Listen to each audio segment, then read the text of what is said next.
agus fáilte go cláda seacht. Welcome to Programme 7. In this programme, we're going to find out how to ask and reply to questions about where you're going. Do you recognise where we are? I'll tell you about it later.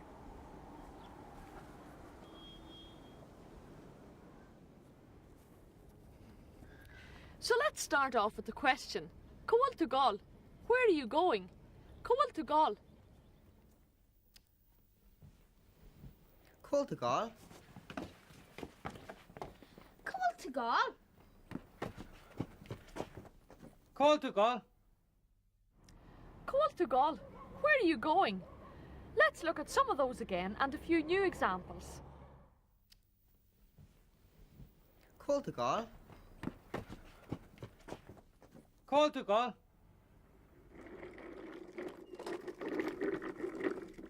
Cúil tú gál?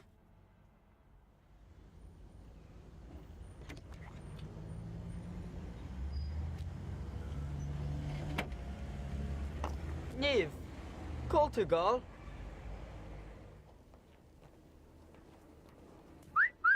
Cúil tú gál? Cúil tú gál? Where are you going? Cúil tú gál? Your turn now. We'll watch those again and this time you try and say Cúil tú gál before the people in the scenes do.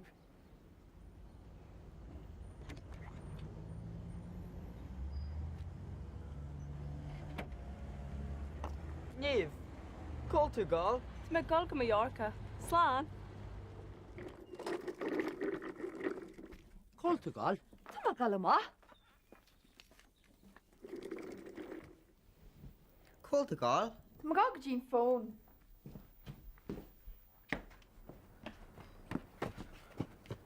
Cúil tú gál? Tá gál go dín neala. He's adventurous. He said, Tá má gál go dín ghealach. I'm going to the moon. The woman is going out, amach, and the girl is going to the phone, and phone. Let's watch them again. Cúil tú gál? Tá gál amach. Cúil tú gál? Tá gál go dín fón.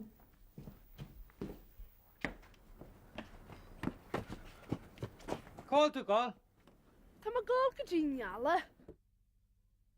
Tá má gál, I'm going. Tá má gál.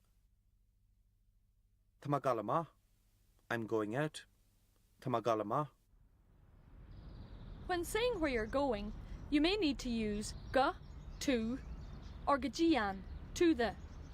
Go letter canning, to letter Kenny. Gajian garashte, to the garage. Go, to, gajian, to the. Listen carefully to the next examples. Cúil tú gál? Go dín garaiste.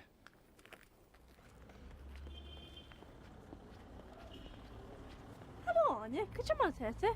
Go maiid go maigat. Cúil tú gál? Tá gál go letir ceannan. Go, to, go letter canning.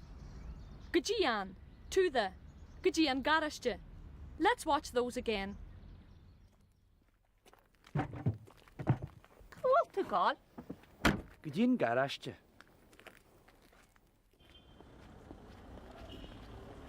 Aráine, go te má tete? Go maiid go maigat. Cúil tú gál?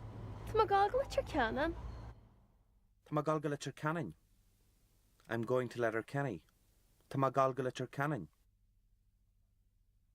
Tá má gál go dín garashte. I'm going to the garage. Tá má gál go dín garashte.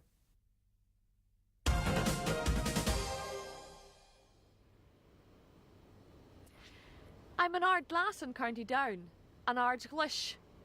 Glass is the Irish for green, and Ard is a point or promontory. An Ard Glish, the green point or promontory. Arge, promontory, is sometimes confused with the word ard, meaning height, especially as both of them are anglicised as ard.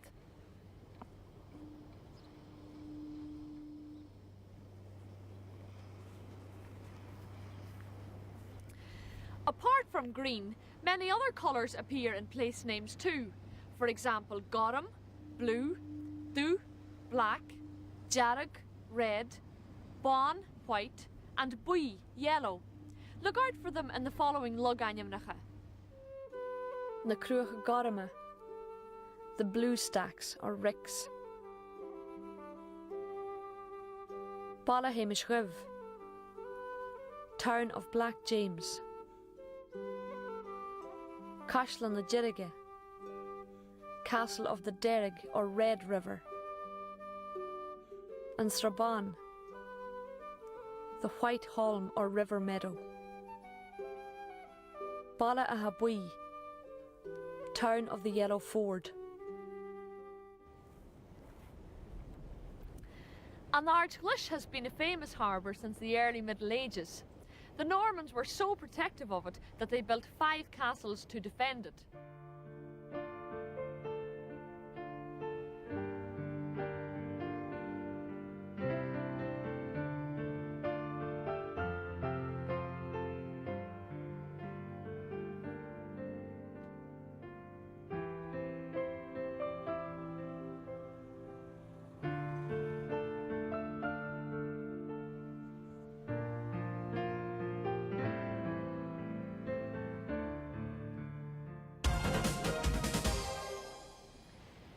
So far in this programme, we've learned how to ask where someone's going. Carl Tugal, where are you going?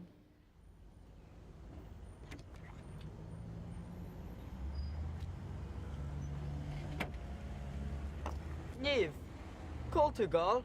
Tá gal go Mallorca. Slán. We're going to look now at some new phrases to do with time, but first let's remind ourselves of what we already know.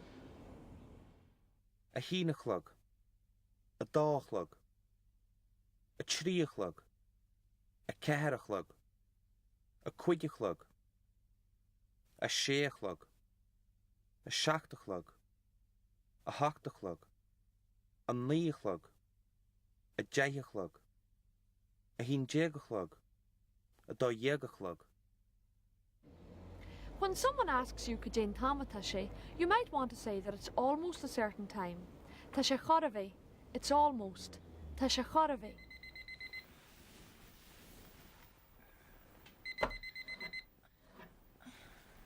Tá harh an hácht lug.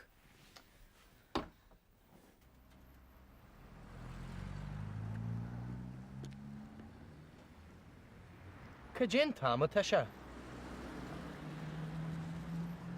Tá sé harh acu go fog.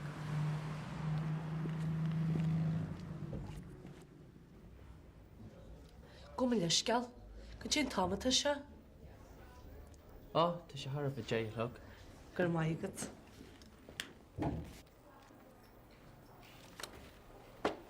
Go dtí támata se. Tá sé charbhad á dhéagachlog. Let's watch those again.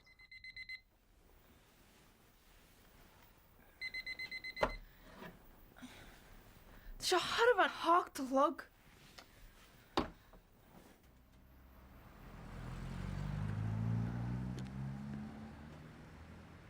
Cajin Tama Tasha. Tá sé harh acu go fog.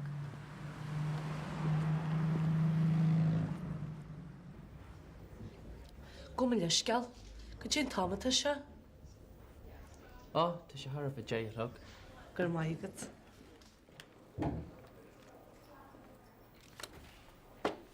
Go dtí támata se.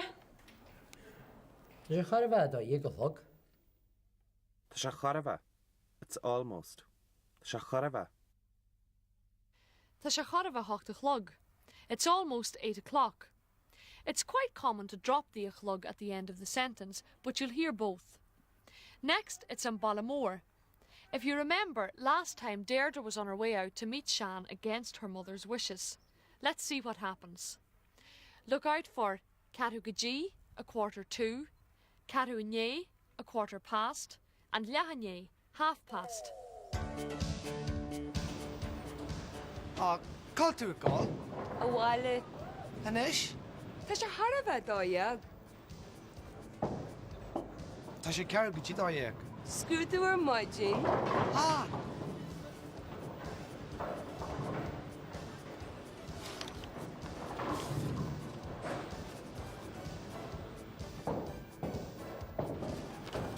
Gur maigad. What is it called, Wale? Ta.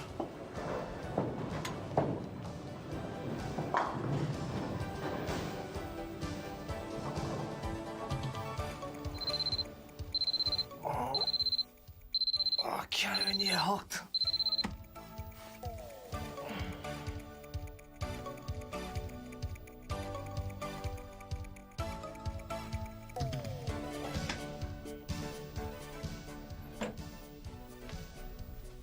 Deirdre? Deirdre? Cinn támata sin. Cearan é a hácht. Ó, dídé bhámai. Có tú gáil? Dín sean fáca.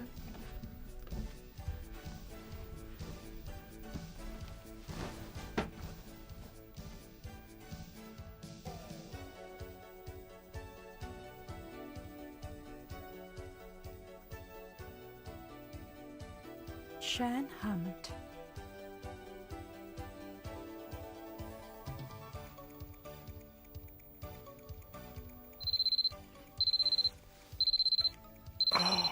Ja, niet hot.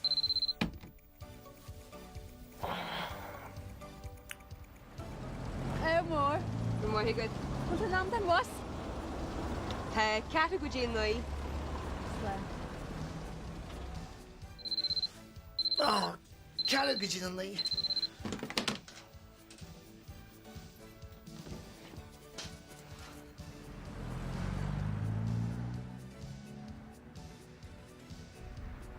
Cata in é nuí. Cáil an bos?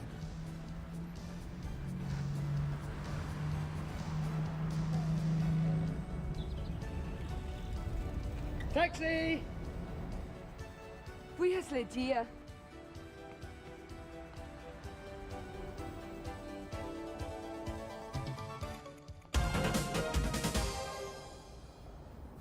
We look now at a few examples of a quarter to and a quarter past. Catu gaji, a quarter to, catu inye, a quarter past. Look out for the useful phrase in the last scene, tamagolacholu, I'm going to sleep.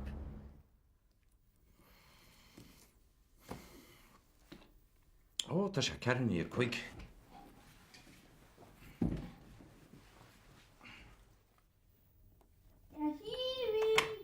Sa cear go sin cear.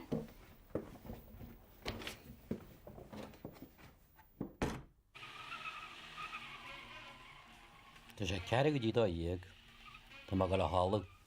My good lord. Let's watch those again.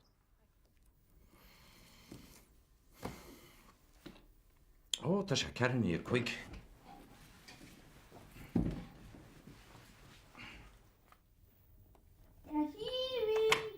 Sa cear go sin cear.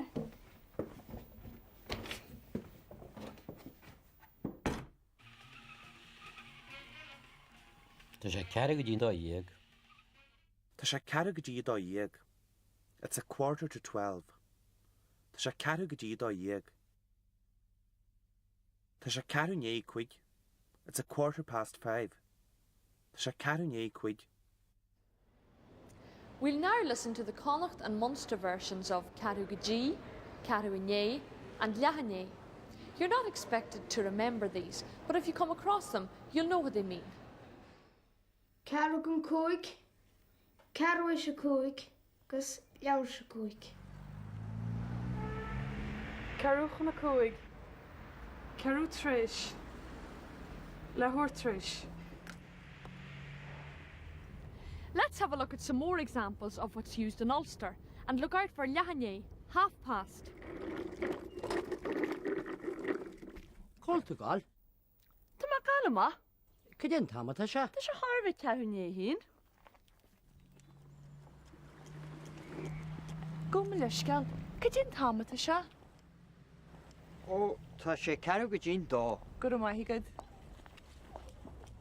Anne, go sin mar tete? Go mai gur mai agat. Go sin támata se? Tá sé hála bheith lehanne trí. Go sin támata se? Tá sé lené hín léag. Let's watch those again. Cóil tú gáil? Tá má gáil má? Céan táma tá sé? Tá sé Harvey ceanné hín. Go me leisceal, go dtí támata se? ó tá sé ceú go dtín dó. Gur maithigad. Anna, go dtí brat hete? Go maigat. Go dtí támata se? Tá sé har a bheith lehanne trí. Go dtí támata se? Tá sé lené hín déag. Lehanné. 1:30. Lehanné.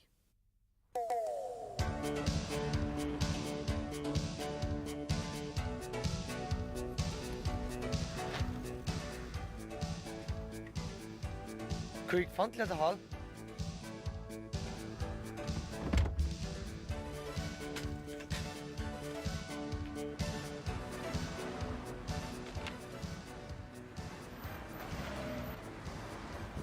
Cwlt we gael. Gyda yn tred fanna, yn brasserie. Lle, agos iesh, agos lle rys. Groma hefyd.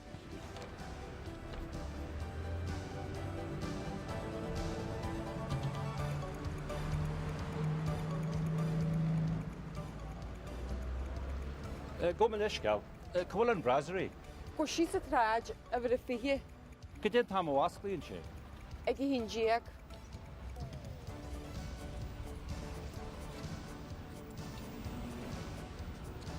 Gyda tam o tesinys. Tá sé ceara go dtí a hín díag. Groma hefyd.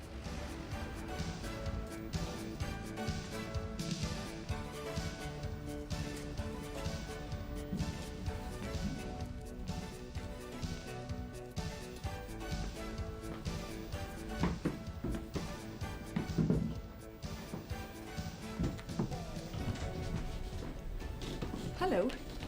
Cyd i bwaliad? Cup of coffee le dahar. Wag yn liwr. Cwyl Shane Hammond. Bai Sian yn siarad lachni a hen jeg. O carcalor. Cod o gol? Gyda yn bank. Be mae'r asig lehen i hyn deg. Wag yn liwr.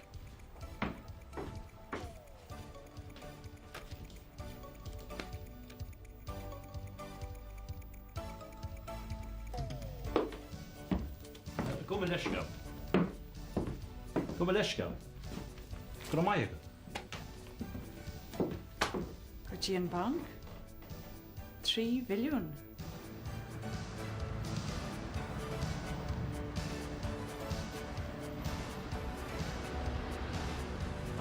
Llen! Iadi. Colt as egon.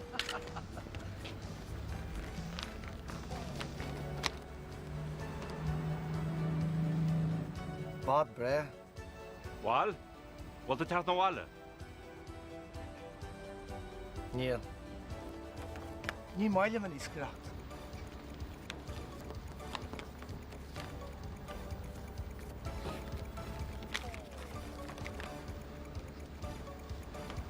Llen. Na den sio. Wel, sweetie, eh? There were some new phrases there. She's in Traj, down the street. Cydyn tam o wasglincha. What time does it open? And Bimarash, I'll be back. Shan's dad asks him to think about coming home to work on the new boat. Smuichier, think about it.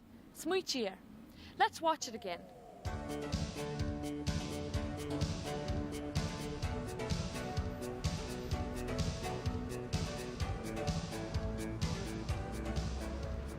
Gwmyn ysgael. Cwyl yn brasserie. Go sí sa tráid a bhfuil a fiche Gyda tam o wasglu yn si. ag i hín díag.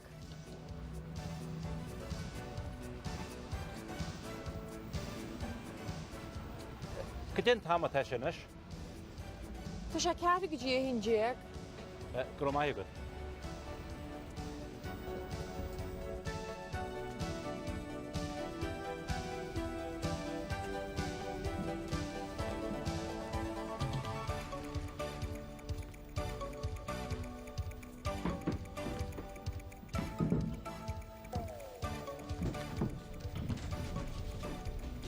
Hello.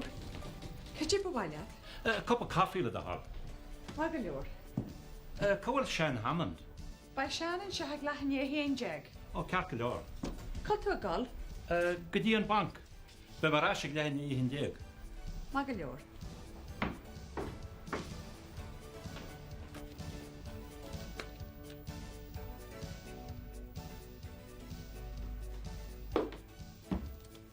leisceam. Go bhfuil leisceam. Go maiige. Go dtí an bank? 3 milliún.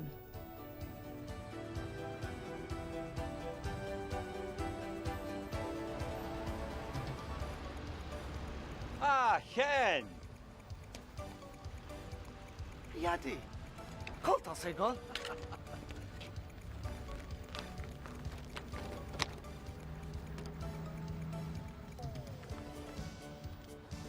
Bad bre. Bháil? Bhil teart na bháile? Níl. Ní maile man iscracht.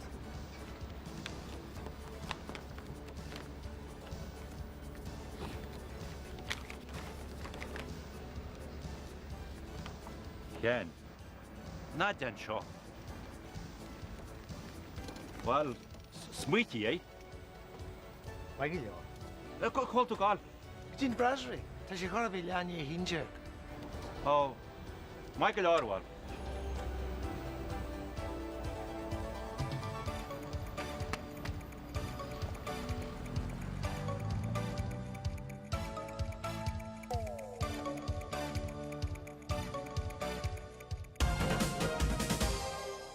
If you had a problem with any of the words or phrases in this programme, don't worry, as they're all dealt with in the workbook.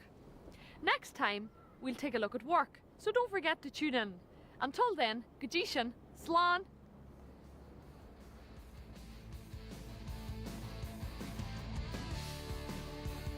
In this episode of Now You're Talking, you heard Cobal Tugal, Tamagol, Tamagalama, Tamagol Galitcha Canon, Tamagalgajin Garashte, a Hinachlog, a Doghlug, a Triachlog, a Kerachlug, a Kriegachlog, a Sheachlug, a Shachtachlog, a Hachtachlug, an Liachlog, a Jayachlug, a Hinjagachlog, a Doyegachlug, Tashacharve, Karugaji, Katuinye, Lehenye.